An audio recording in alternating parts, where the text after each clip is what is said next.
everybody. Welcome to another year of Thursday webinars. We are so glad to have you here today. I'm showing an unusual first slide because next week we have something really exciting happening, and I want to make sure that you hear about it. We have a first ever Parents Forum starting on next Friday from 11 to 2 and then continuing the following Friday. So if what you're hearing about today is something that's really exciting to you and you want to make some changes around how you approach work and family to create a more sustainable solution this year, please make sure you register for the event that's happening next week. So welcome again. This is a very exciting first webinar of our new season. And I put up a poem to get us thinking about this year's webinars. It's a poem someone shared with me in the middle of the pandemic last spring. And it's been a hard year for us. 2020 has been a very hard year. But this poem is reminding us that this could be the year where we really make some big changes that were needed for a long time. And I hope you see that this season of Thursday webinars is all about helping you make changes. So for those of you who are joining us for the first time today, ThirdPath is a national nonprofit, and we're celebrating over 2 decades of work helping families think differently about work and life. We've also been the first of those thinking about how men can be involved with family and how we can really all push back at overwhelm and work smarter. Did you know that over 100,000 people checked out our free resources last year, like the live and recorded versions of our Thursday webinars? We're glad you're here today, and you will quickly discover that today's webinar truly celebrates all that we've learned. So, as I mentioned, this year we are looking at ways we can help you get through the pandemic and figure out smarter answers. And in particular, I've got 2 guests today who are going to help us understand how what's happening around gender at work impacts how gender plays out at home, but also how what we're doing at home impacts how gender plays out at work. And hopefully what you're going to learn is that there's some really great answers around how we can make some changes around this. First, we're going to hear from David Smith. And if you guys can get a hold of his book, it is fabulous. It's a really good book about how men can become allies at work and help make changes at work. And although that's not going to be the big focus of our call today, I will spend a little bit of time talking about that part of the book today. And then we're going to spend in particular time talking about a chapter he wrote where he points out that if you want to be an ally at work, you also need to really think differently about what you're doing at home. So that's where we're going to really bring in some of David's good thinking in today's webinar.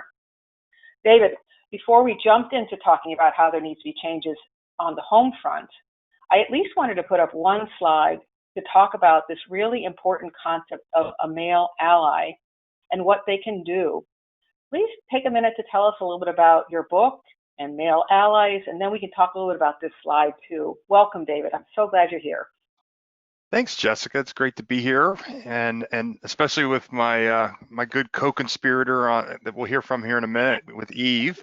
But I do appreciate the opportunity to talk about our book, Good Guys, How Men Can Be Better Allies for Women in the Workplace. And just an entering argument here, you know, as Brad Johnson, my co-author, and I did the research for Good Guys, it's very clear that there's two parts to allyship as we think about what do we mean when we talk about being better allies for each other. And one is just the how do we show up in the workplace each day as men in collaboration and in being supportive in our relationships with the women we work with, our colleagues at work.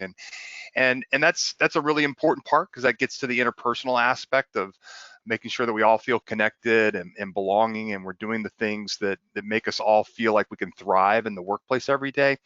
But there's a more important part of this, and this is the second part of allyship, what we think is the harder part because it requires some real commitment and putting yourself out there and some skin in the game, and this is the public aspect of allyship. And where we're really making change to disrupt the system of sexism, of bias, and how that's created in a variety of different ways in the workplace. And so this is the part for guys in particular we talk to them about. It's like, hey, it's not enough that you say you're for gender equality, for gender equity, or you support women, because we find that a lot of guys are very vocal about that in different ways and supportive, but when it comes to actually doing the work and doing the action, they're missing, or they overestimate how much they're really doing. This creates a little bit of a gap, or a lot of a gap in the workplace today.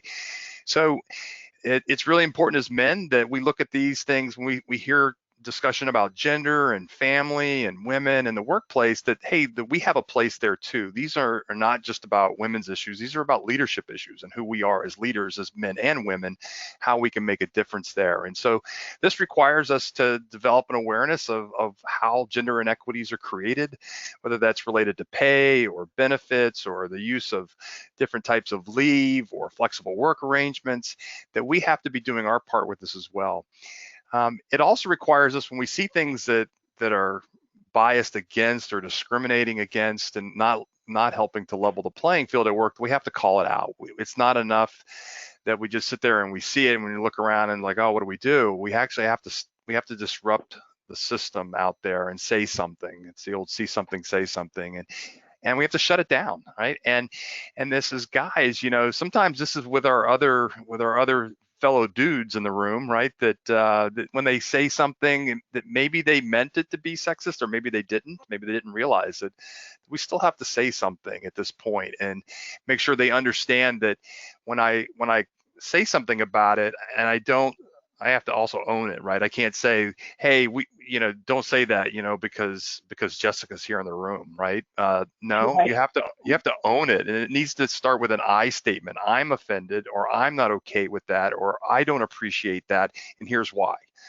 And Yes. and again, that's really important, because again, there are going to be times when it's just, unfortunately, there's still places where it's just all men in the room, and we as guys have to stand up and say something, even though there's a lot of, again, things, from the social psychological research showing that guys have an over acceptance or expectation that other men in the room have really high level of acceptance of biased or sexist attitudes, when the reality is that most men don't.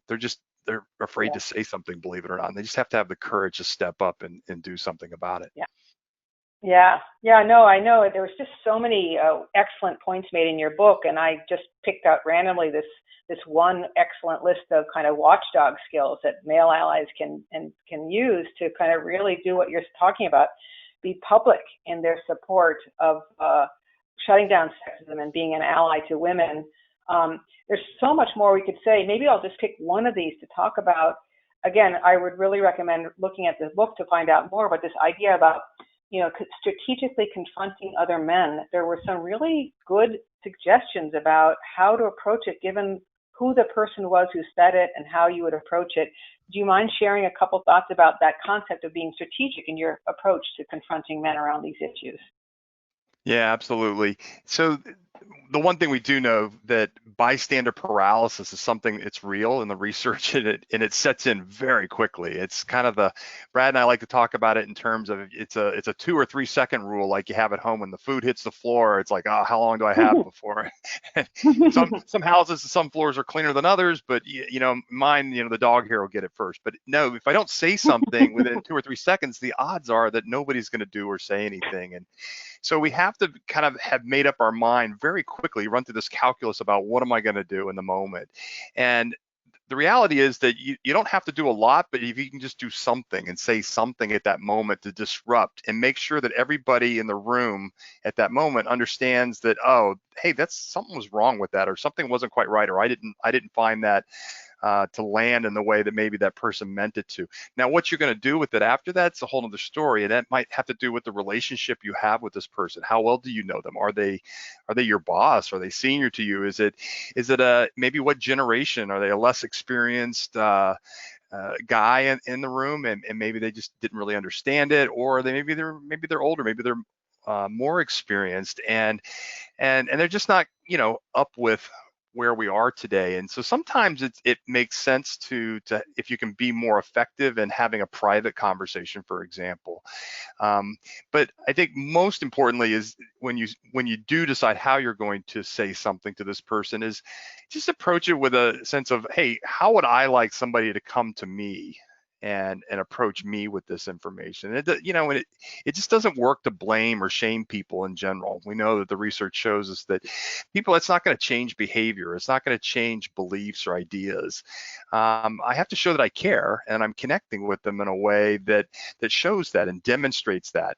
The flip side of this is as allies, if we're creating a community of allies in the workplace, we really have to begin to value feedback from others, and for guys in particular, we need to have that from women, from female colleagues that we trust.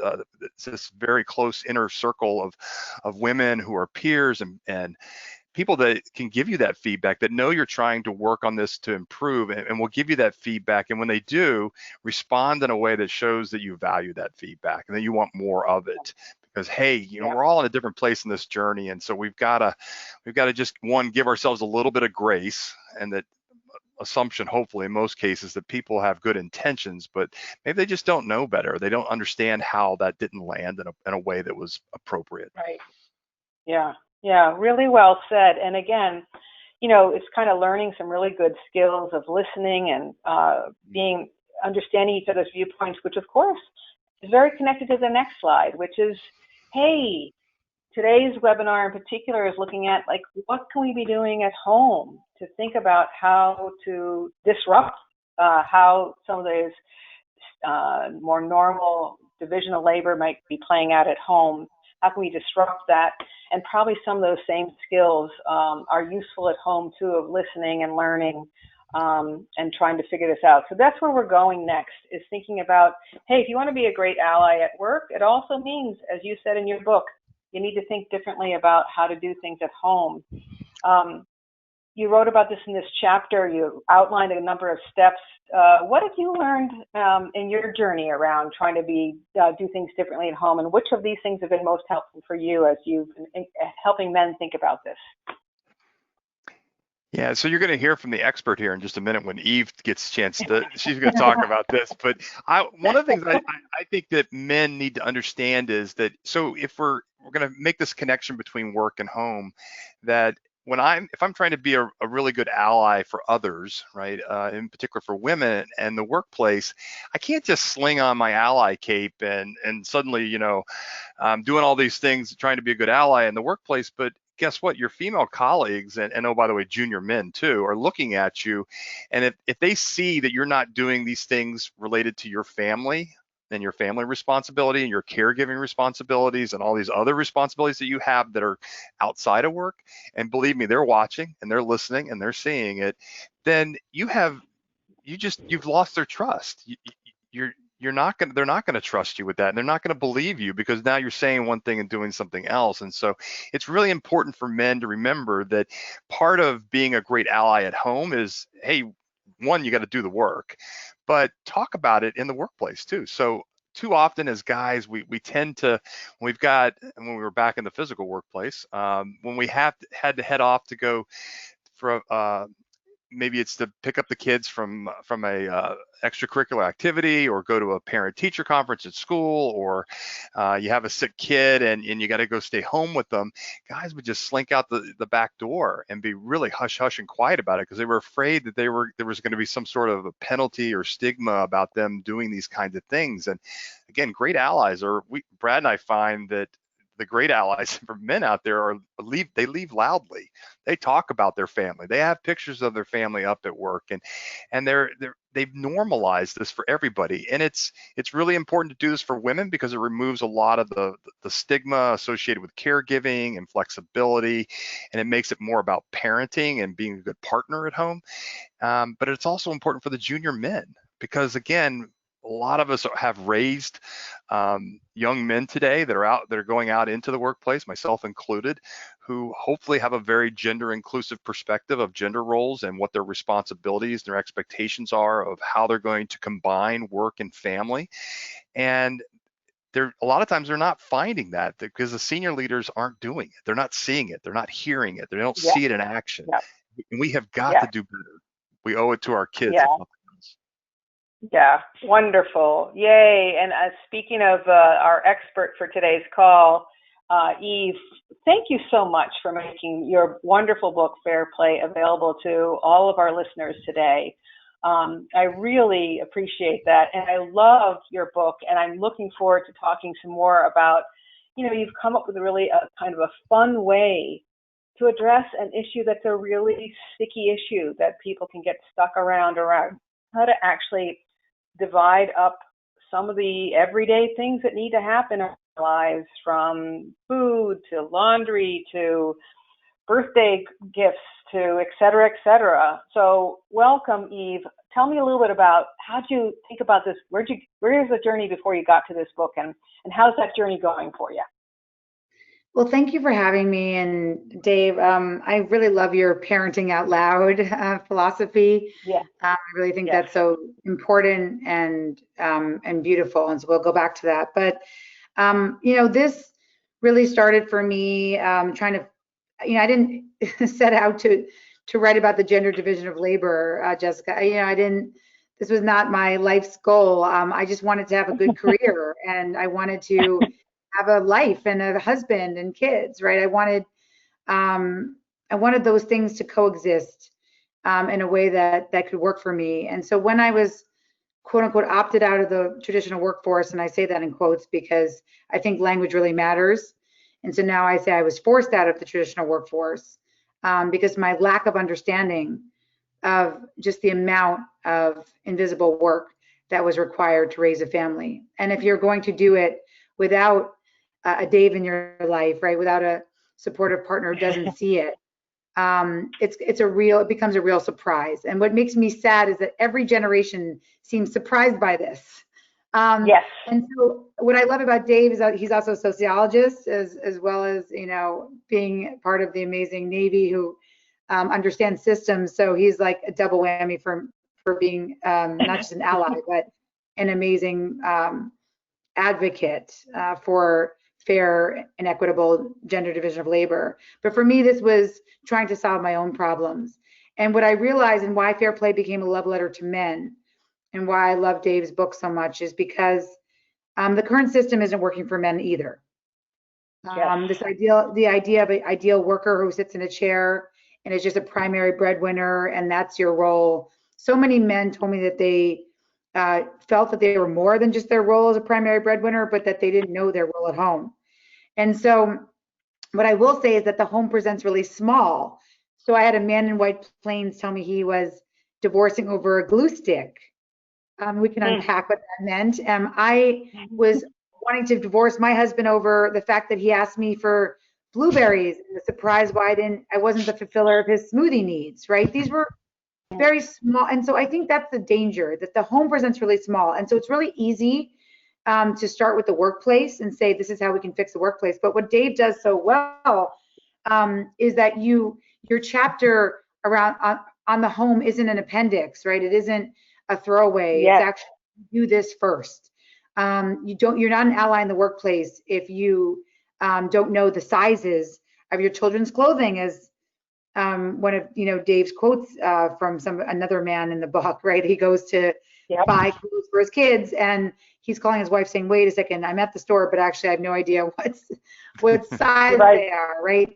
That's the opposite of what I talk about in Fair Play, which is the ownership mindset. The idea that when you're holding a task, doesn't mean that dishes are yours forever, but when you're holding those dishes, you don't just say, "Let's do it together." And I'll wash while you dry, and then you are responsible for putting them away, right? It says that I got dishes. There'll be a way. I won't be throwing out the good spoons and the garbage. This is going to be done with accountability, with trust. And so that's really just the premise of Fair Play, that the home presents really small, but that if we keep in thinking it's in a private life issue and not a public trouble, as C. Wright Mills famously said, private lives are public issues. Then we're going to keep having these conversations for 100 years. So that's why I love ThirdPath. I love what you're doing, Dave, because this requires us all to be. We're cultural warriors here. Yes, And so we are. for allowing. And what's so funny, go ahead. Sorry, I didn't mean to interrupt. No, I was Finish just up. saying thank you for allowing me to be a part of this. I really appreciate it Yes, because the more we can band together to say that this is not just a female problem, this is not just a right. hetero cisgender problem, that all of these normative behaviors affect pay equity. They affect how we get to parent. It affects our children, right? This is a Yes. societal issue, and it's our last Yes. frontier that we have not tackled appropriately yet. Yes. Yes. And, I couldn't agree with you more. Again, 20 years into this, it's amazing how much some of the conversations still feel like the exact same conversations we were having 20 years ago. But again, I think both of you guys have written books that are going to help push the needle forward and help us make some change. But speaking about where we get stuck, there are many parts of your book, Eve, that were super helpful and fun. I think fun's good here. And you talk about some of the ways that the ways that again, whether it's the dad who's thinking these thoughts or the mom who's thinking these thoughts, there's ways we can get stuck. And so, I happen to put some in this kind of green color and some in the orange color because, again, it's not just dads who think one way and moms who think one way. I've heard of both sides think this way. But tell us a little about some of these ways that one parent can get stuck. I get paid more. What is that? What is that about? What's the just hire more help stuckness? Tell us a little bit about those things. Well, and this is why, having Dave, working with him to say that I'm not here to shame men, like you said, Dave, right? We're not here to say you're terrible. But there's two things. One, there's a lot about communication and the invitation. But before I get to that and how fair play became a love letter to men because there's literally no invitation to men, right? I had a woman tell me she doesn't communicate about domestic life. And then 20 minutes later, unironically, she tells me every time her husband forgets to put the laundry in the dryer, she dumps it on his pillow. Or another woman told me she can't communicate about domestic life. So instead she set up an Instagram account called The Shit My Husband Doesn't Pick Up. And so I actually think that men are ashamed and women are not feeling like they're safe spaces to talk to their partner. So I think we should talk about that. But before that, you asked about these toxic time messages, right? Just hire more help. Oh, I get paid more. Why should I be doing this? There's all these tropes that are holding us back. And my core finding of fair play was really that this ultimately has to do with how we value time as a society. And so when we treat and value as a society, and this is again not shaming individual men, this is a societal problem. When you treat men's time as finite, like a diamond, right? But you look at women's time as infinite, like sand, sort of like that old soap opera where there's a big hourglass and time is just like flying through it. That leads to really bad outcomes both in the workplace and at home. So we know that we don't value women's time. If you're a woman of color, it's even worse, right? You get 50 cents on the dollar for every non-Hispanic man. But what I was actually so surprised by, Jessica, was how prevalent women were actually guarding men's time as diamonds and treating their own time as sand. And so that came up a lot with on this slide. It came up with why I asked one question to women, which is, why are you the one picking up the phone call from the school? Why are you the one? And so the answers I got, the most common answer was, well, my husband makes more money than me. And I have a more flexible job, or I don't have a job. So of course I'm going to pick up the call from the school, right? We don't want to bother him. So that time is money argument has been made for 100 years. And it's actually very toxic because under that logic, it would mean because I chose philanthropy and my husband chose private equity, that I would be relegated to doing the invisible work of our home for the rest of my life. And I would actually value my jobs more important because I get to help people give their money away to philanthropic causes, right? So the time is money is just a trope we have to throw out. And the next thing that I heard from women was, well, I'm a better multitasker. It's my superpower. My husband's better at focusing on one task at a time. Guard men's time in that way. And for that one, I had to go to a friend and a neuroscientist who started the Harvard Center for the Developing Mind. And he said to me off the record, he said lots of nice things on the record, but off the record, he just said, imagine, Eve, men, right? Over time, we can convince women that you're better at wiping asses and doing dishes. If you think you're better at it and you want to do it, then guess what? I get my time back to not wipe those asses and do those dishes, and I can get tenure faster. I can go play golf, right? There's a lot of Yeah. beauty in having ownership over my time when you don't. And then especially if I can convince you that you're better at it and you want to do it, your superpower. How awesome for me. So that day sort Yes. of changed my life because Jessica, that was my toxic time message, that I could do it better, that I was product of a single mother, so I didn't need that help. That multitasking was my superpower. Turns out Yeah. there's no difference in our brains. We're all bad Yep. multitaskers, but men have just as great Yep. executive function as women. And finally, the other one that was really toxic was, in the time it takes me to tell him what to do, I might as well just do it myself. Right. And that one, I went to an economist, a behavioral economist, Dan Ariely, for that one, because this is about how present value of time. And his point was that's a terrible argument. Of course, you invest the time in these conversations now, because that means you're devaluing all the time you have to wipe those asses and do the dishes in the future. And so it's Right. a terrible economic argument to keep doing it over and over again, because of course it can save you time in the short run, but it's a terrible long-term argument. And so Yes. this really was about reframing time. All time is created equal. My time is just 24 hours in a day, just like your time. And when I start to talk Yep. to Seth that way and say, my time is diamonds, even though you make more money than me, even though I think I could do it better. And I want just as much time choice over how I Yes. use my day as you have. Then we started to Yes. we realized that there was a real imbalance in how we were using our time. And then from there, Yes. we were able to do things in a different way. But it took us to get to that core issue and not to say to him, Yes. I'm not your freaking blueberries buyer, right? That doesn't really lead to good conversation.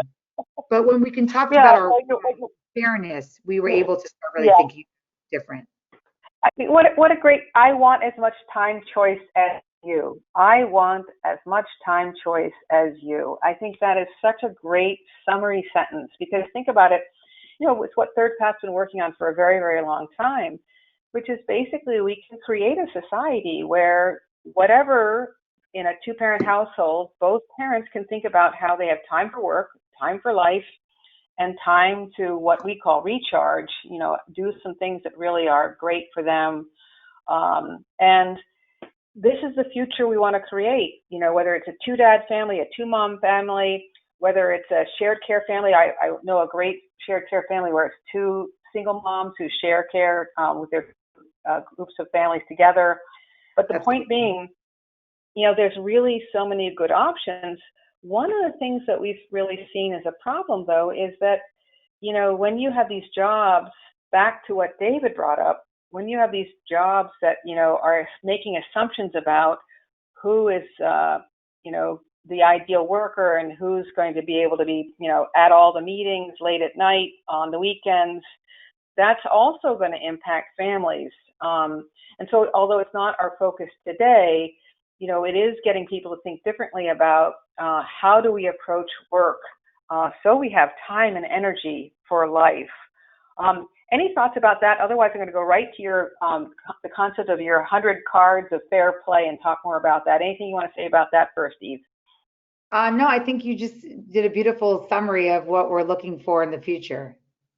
Yes. And what's fun is that there's a bunch of families that are already doing this and making this happen, and we want to help more families do that this year. Make this the year where we get our families going the way we want them to go. But to get there, we have some work to do or some fun to do, and this is what your book's also about. Is literally in the middle of Eve's book, she describes all of this invisible work that needs to happen for families to work well. And she's turned it into a fun kind of game, a card game that you can play with your partner. And 30 people are going to get a free copy of her book today so that you can actually start playing. Thank you, Eve. But what I wanted to do today was to just focus on a couple of the big takeaways I took from what you're teaching people. And so I wrote 4 of them at the bottom of this slide. One, we've talked a little bit about the idea that if you're in charge of doing the dishes, you're in charge of doing the dishes. You're fully holding that card. tell us more about why that's so important. And boy, do I relate to that one. Oh, thank you. Oh my God, I love this slide. I hope I can get it because you did an Yes. amazing job distilling it into its core essence. And it's really not, when you look at it this way, right, it's not rocket science. Um, and I will say, I thank God for Carol Dweck, right, and coming up with this idea of mindset. So now people understand what I've been trying to say for a decade, which is that this requires an ownership mindset. And we Yep. have that ownership mindset at work, right? We don't walk into our boss's office and say, hey, what should we be doing today? What should I be doing today? I'm just gonna wait here till you tell me what to do, right? But Yeah. actually, Yeah.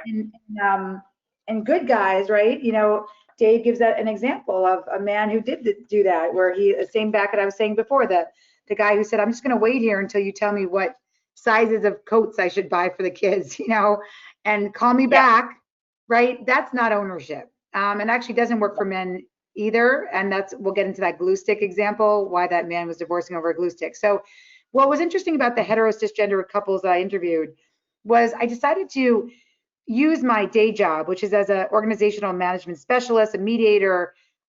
We break things down into steps, right? How organizations get what they do done. I'm a lawyer, so we end up breaking it down oftentimes into bylaws, governance documents. But part of it was asking, just picking one thing, Jess. And so I picked mustard. And I wanted to really understand how mustard got into the refrigerator.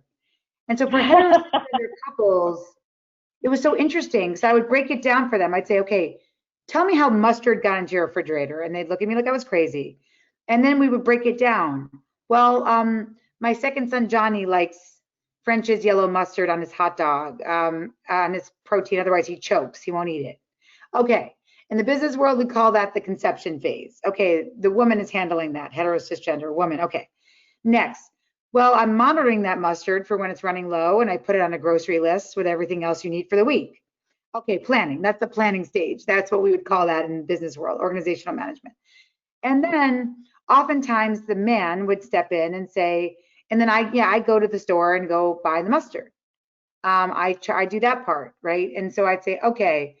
And then she would say, and then he brings home a spicy Dijon every fucking time, you know? And I ask for French's yellow.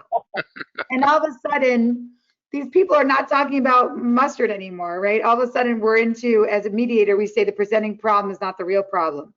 We're into accountability and trust. And doesn't he sit at this table for 7 years and see that Johnny eats, right? And I was like, whoa, okay, there's something deeper here. Over and over again, that kept happening. Conception and planning, I do it, the woman would say. Execution, I do that, men, right? And so why that breakup is so hard is because it actually became why fair play was a love letter to men. It was this idea that a lot of men said to me, I don't do more in the home because I can't get anything right. That's why I wait for someone to tell me what to do. And so not knowing your role in the home is a terrible place to be. And women said the thing that they hated about home life was that they can't shut their mind off. And so many women, more than I could count at the end, over a majority, had admitted to having either be on Lexapro, Zoloft, an autoimmune disease, or insomnia. And so that's just not how we want to live. And so how do you get the mental load off women and get men to have a real role in the home? Well, you move to the way you do things at work, which is the directly responsible individual. Who's directly responsible? And you invite someone to the conversation. So instead of dumping wet clothes on your partner's pillow or thinking that you're going to get change by setting up that Instagram account and publicly shaming them, you invite them to the table. So as a mediator, I think about invitations a lot. And so for me, the idea of a game felt like the best type of invitation because it would take the emotion out. Because who wants to ever hear we need to talk? That's a conversation I never want to be part of. And so you did this great service to us of, one, describing all the different tasks that need to get done. The idea that you can divide up these tasks, you divide up the cards in a way that's clever and fun, inviting. But you also do something else that's really wonderful. And I'm going to keep an eye on the time, so we're going to go through these ones fairly quickly. But it's the idea that it's also finding a minimum standard of care so that you can both agree, what does it look like to, make dinner? What does it look like to get the laundry done? And define that minimum standard where you can both make sure, hey, we both said this is what makes sense for our family. Let's keep on doing it this way. You also raised a couple other things. I'm going to put them on the table, and then maybe there's one or two you want to add or comment on. I think another important part of your the dividing up of these cards is that the goal isn't 50-50. The goal is fair, and we're going to talk a lot more about that on the next slide, because that is something that's really important. It could be that dad's doing more than mom on these cards, or mom's doing more on dad. But if they both feel like the answer is fair and there isn't a need to question it or change it, that's good. We've found a good answer. And last but not least, I love this one. I think I really don't play with a full deck in our household. We really realize lowering our standards, lowering what we expect from ourselves and our family, prioritizing what's most important to us and eliminating some things that just aren't important to us was a way we kept our sanity. What would you like to add about those ones? And again, when you guys get a copy of her free book, thank you again for making that possible today. What else would can people learn from playing with the cards that you've come up with? Well, I just want to bring up the minimum standard of care, because when you don't value something, right, like the home, then you often don't think you have to communicate about it. And so investing in a conversation around garbage is one of the most important things you can do for your family. But it sounds so strange, right? Like, I'm investing in a conversation around garbage. Seth and I sat down for about 20 minutes over garbage to talk about it, because while he understood the CPE, he really understood the ownership mindset, because that's how he does his work, and he loves the idea of the DRI. He does that as his work too, the directly responsible individual, the CPE idea, the conceive, plan, execute. But what was happening is I was still his garbage shadow. And so I would follow him around the kitchen, and Seth is tall, so I'd open the door under the sink and say, "Ooh, I hope he falls."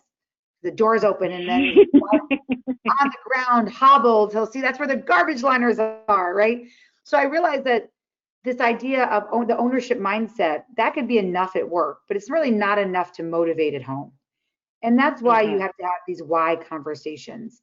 It doesn't mean you'll always come up with, doesn't mean garbage is going to go out every 30 minutes like I wanted to, right? But it allowed me to say to Seth, what you actually don't know about me is I didn't have a garbage can growing up.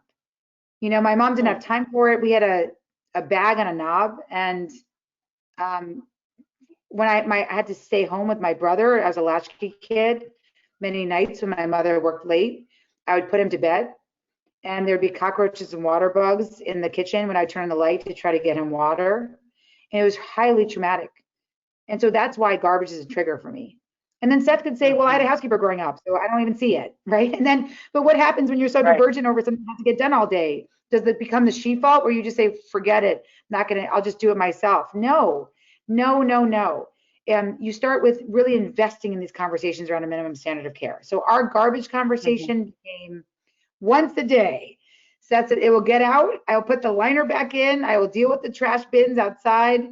But I don't want to ever hear about it again. I got this. Right.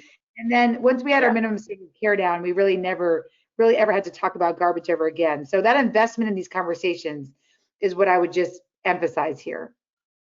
Yeah, and what's beautiful in your story, Eve, is that when couples take the time to learn a little bit more about kind of the story behind the story, often that's really going to help grow empathy and trust and new ideas about how to solve it, because ultimately, you're really trying to build a happy, long-term, trusting, celebratory relationship with your partner.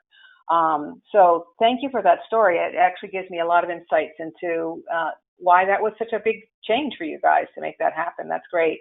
I wanted to give an example of, this kind of modern dad and celebrate that we have a new employee at ThirdPath, Sergio Rosario.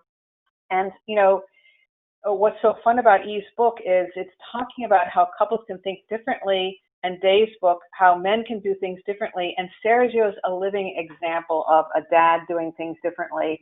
And when I met Sergio very early on, I could tell that he had a really healthy relationship at home because he's paid a lot of attention to this concept of fairness and finding something that worked for both him and for Lynn.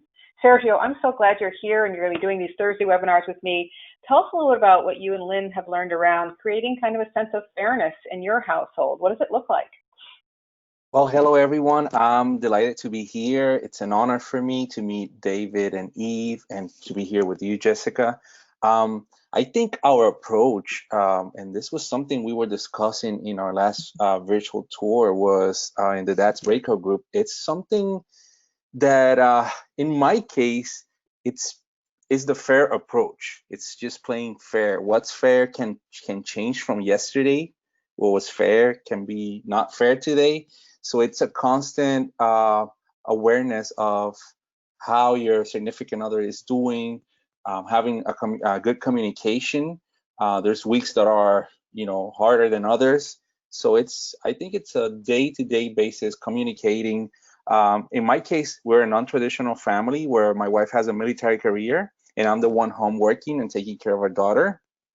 But the point is that we figure a way to break out of the rigid roles and to make things more fair. One of those ways is supporting each other's into our own passion, onto our own life's passion. For example, I have a music career, and when it comes to music, my wife supports me, and when it comes to her career, I'm in the supportive role. So we change roles, and we're there for each other. And I feel like it helps understand where we really come from, and it helps us rely on each other, knowing that we can change, from the lead role to the supportive role. And then, the last thing that just recently happened, it was one of my own personal goals of coming back into the workforce after being a stay-at-home dad for over 2 years. And now I'm working with ThirdPath. It's been magnificent. I've been able to find the balance between life and work. And one of the things is, I feel like number 8 right here in this slide, like stop keeping score. Yeah. It's not a game. It's not who does more on the house, who earns more money, who like. In my case, we can even keep score because there's two different things that are doing. My wife today is right now at the field in a warfighter exercise where they're firing cannons, and I'm here in a webinar, and I'm here with my daughter, and I got to take care of cooking today, and I got to do a bunch of things around the house. So how do you measure that? It's not even fair to even talk about this. Right. And then number 9, I think it's, backing up those feelings of love with actions and fairness. How do you express yourself? My wife always says is how do you say things that makes a big difference, and I've learned from that. In our case, our couples time is very important to reconnect, to have those conversations that maybe are so hard because we're so busy. So we make sure we have couples time together, and I feel like that's fantastic. When we come back, it's like, wow, I feel like a different person, but really it's because I made the time to understand my significant other, and I made sure she also understands me. Yeah. Well, and so, thank you. Again, I think what we're seeing is that there's so many changes in the world around how we can think about work, how we can think about family, the role of men and women. And you guys are just such a great role model that the future is very bright for our children to see men and women playing such different roles, both at work and at home. And if you didn't get a copy of Eve's book, we do have some free resources on our website that talk about how you can think about how to ask for a fair approach to work and family. And I hope you'll make use of those. And again, thank you, everybody. I feel like we're covering a lot of ground today. Where I want to go next is to kind of get to the end so we can see if there's anybody who's got some questions out there that they want to ask David or Eve or Sergio or myself. And so, really, I hope what you heard today is that if we really want to think differently, a new deal for 2020, that, one place to begin is to really start creating a different approach at home, one that feels more equitable, more fair. And what we've seen is that when couples get together at home and think differently about what they want from each other around work and life at home, it helps them really think differently about what to ask for at work. So, for example, I put up a quote from Eve's book from a dad who was at least resistant to begin with around an idea his wife had suggested of how he could play an active role at home on Wednesdays. And it was a really powerful story because what was in the story was first the truth of his resistance, and then the discovery that when he made this change of spending more time with his daughter and doing home-focused activities on Wednesdays, that it didn't actually make him a worse employee. In fact, business continued well. And more importantly, he created an incredible connection with his daughter. And then the story closed, and I thought this was so beautiful, Eve.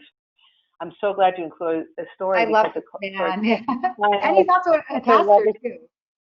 Yeah, well, so the story closes because his daughter literally toasted him at her wedding and said how much she enjoyed Wednesdays with her father.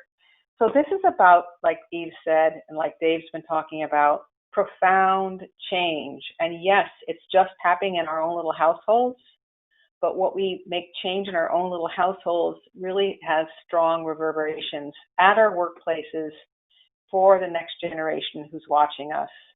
So David, you've been listening into Eve and me talk about fair play. You've written a great book about what fathers can be doing at home, what men can be doing at work. What would you like to add if you listened into us talk about all this today? And then I'll check in with Eve as well. Yeah, I love, again, all of what Eve was saying. And I think one of the things that kind of resonated with me in particular is that the roles we have today as men and women, and family and work, it feels like the family is shifting, right? And our expectations about how we want the kinds of relationships we want to have and how we want to do things in the home. And certainly, I think Eve gives us so many great examples of that in her book.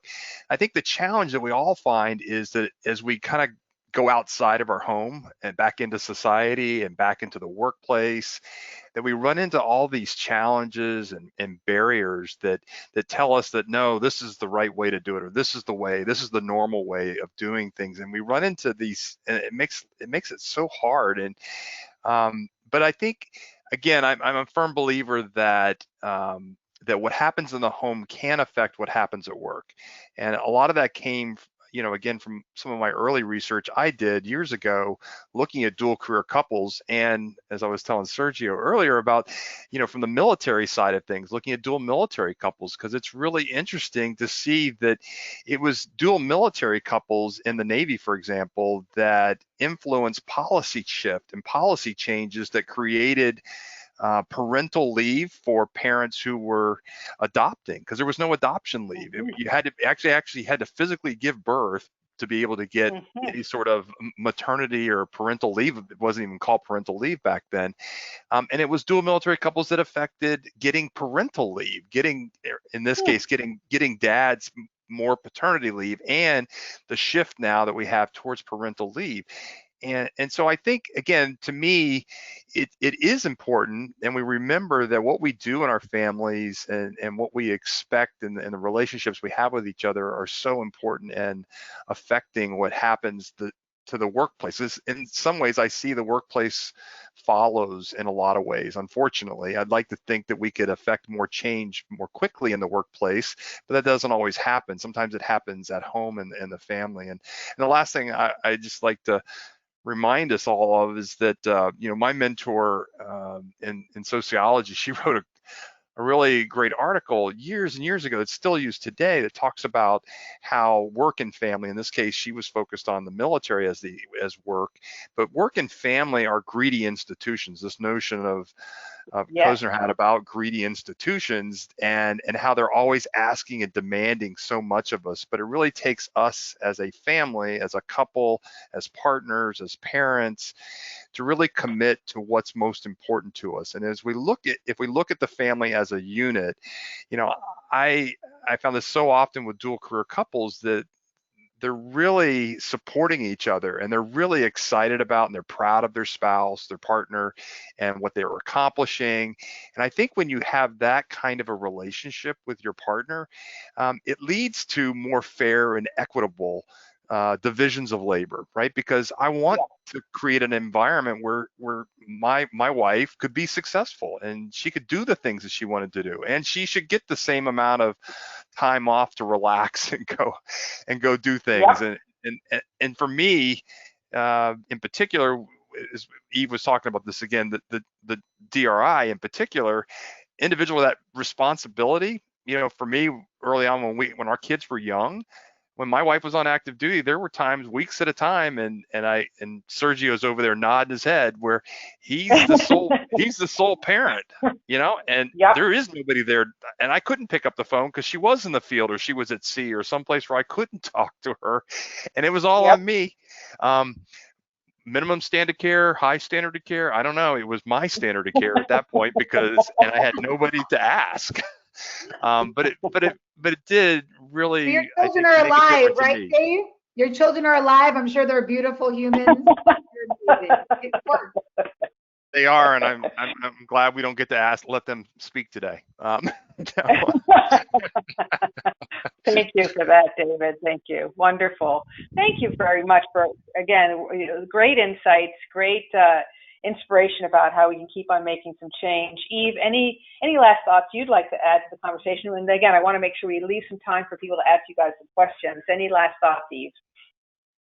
This is literally this is to me literally the last frontier of feminism, and ironically, it's inviting men into our homes, right? And so I think it's really so beautiful. Like I said, everything about Good Guys is so resonant with me. Every sentence that you wrote, I underlined.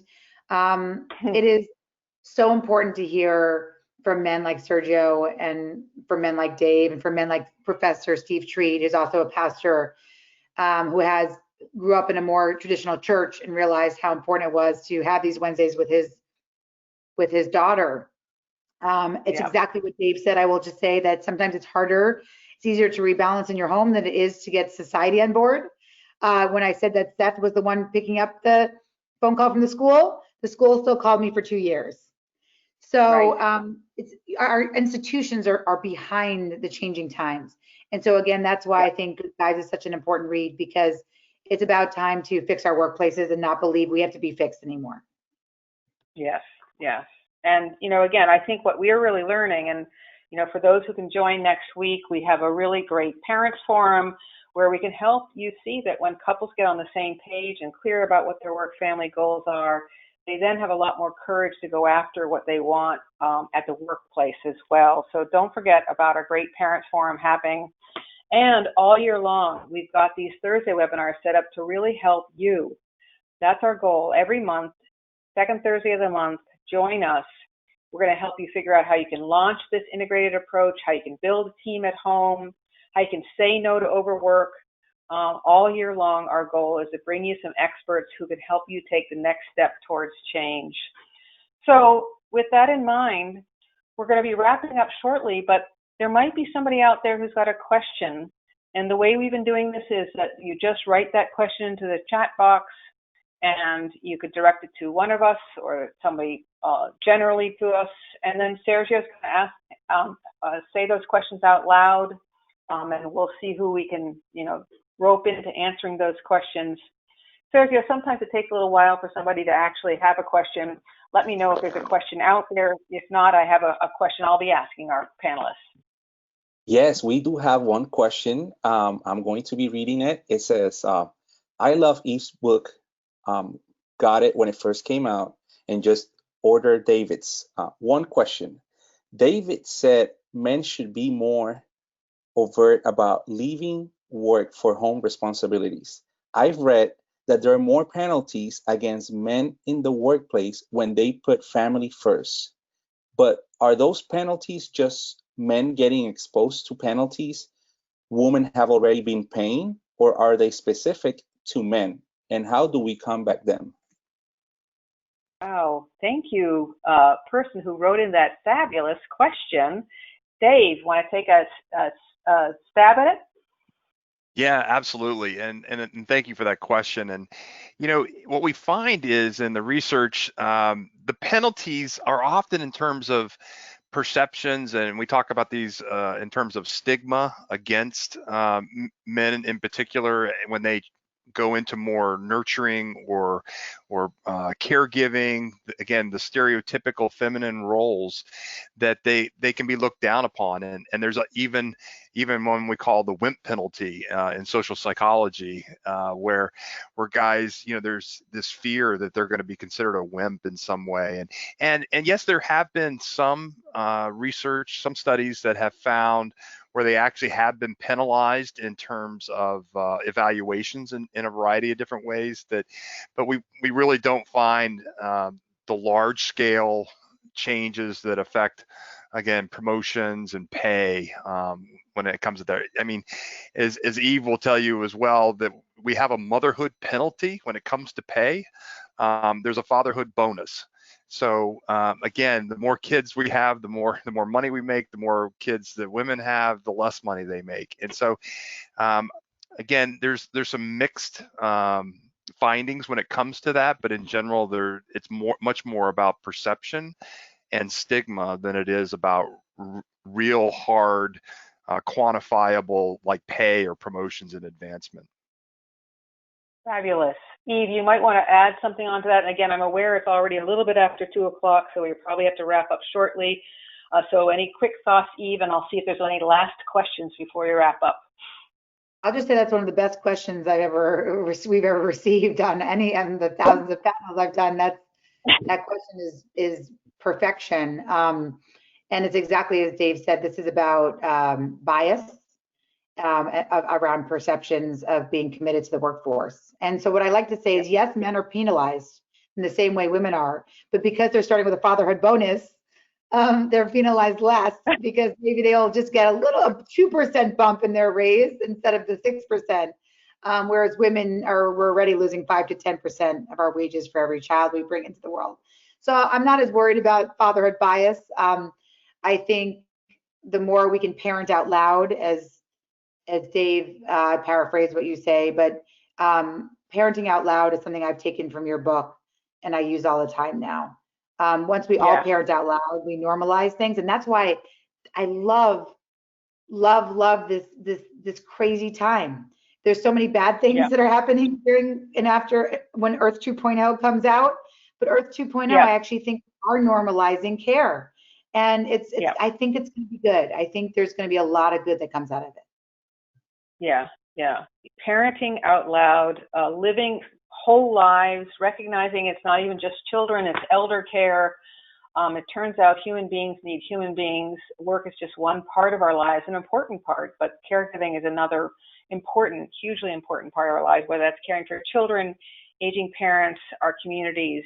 So Sergio, I might have to skip the last question unless it's out there and it's really short. Tell me what's out there. We had a couple of comments, but no further questions. Okay, good. All right. Well, I do want to respect everybody's time. I knew this was going to be a fabulous webinar. Eve and David, thank you so much for your excellent work, your excellent contributions to today's webinar. Please, you can listen to the recordings on thirdpath.org or YouTube, and follow us on social media. Thanks, everybody, for being here. Thank you. Talk to you soon. Thank you very much. Thank you.